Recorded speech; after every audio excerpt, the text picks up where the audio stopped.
গৃহস্থ সংসারে তুলসী গাছের গুরুত্ব অপরিসীম। তাই বাড়িতে থাকা তুলসী গাছটি যদি সুস্থ না থাকে তাহলে কি হয়? গুরুজনেরা বলে থাকেন যে সংসারে সুস্থ তুলসী গাছ থাকে সে সংসারে কখনো কোনো অমঙ্গল হয় না। তবে তুলসী গাছ বাড়িতে রাখলে সবসময় নির্দিষ্ট কিছু নিয়ম মেনে চলা উচিত।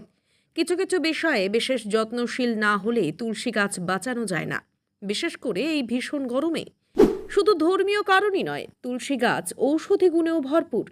প্রতিটি গৃহস্থের পরিবারের রমণীরাই নিজেদের বাড়িতে যত্ন করে তুলসী গাছ লাগিয়ে থাকেন।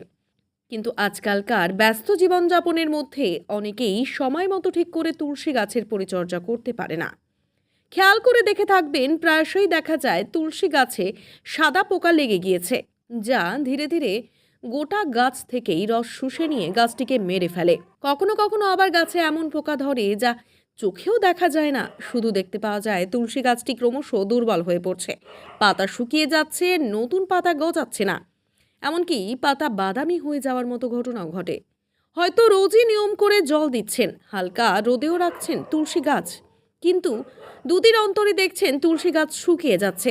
বাঁচাতে পারছেন না, কিন্তু বুঝতে পারছেন না ঠিক কোথায় ভুল হচ্ছে। তুলসী গাছকে সুস্থ রাখতে বাজার থেকে আনা কীটনাশক স্প্রে করা কখনোই উচিত নয়। ঘরোয়া উপায়ে তুলসী গাছে থাকা পোকামাকড়ও দূর করা উচিত। এর জন্য রান্নাঘরে থাকা লবণ বা নুনের ব্যবহার আদর্শ, তবে তা কিভাবে ব্যবহার করবেন তা আগে জেনে নিতে হবে। প্রকৃতপক্ষে নুন বা লবণ মাটির পুষ্টি উপাদান বাড়াতে সাহায্য করে। তুলসী গাছের মাটিতে পরিমিত পরিমাণ নুন দিলে গাছের বৃদ্ধি ভালো হয়, স্বাস্থ্য ভালো থাকে। এছাড়াও এটি তুলসী গাছকে পোকামাকড়ের হাত থেকেও রক্ষা করে।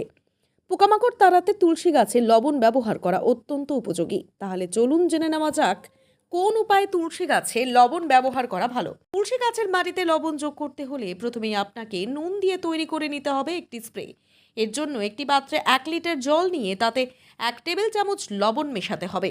এবার এই দ্রবণটি ধীরে ধীরে তুলসী গাছে অল্প অল্প করে দিতে হবে নিয়মিত। গাছের সংক্রমিত অংশ এই তরল স্প্রে করতে পারেন, এতে তুলসী গাছ থেকে পোকামাকড় খুব দ্রুত চলে যাবে।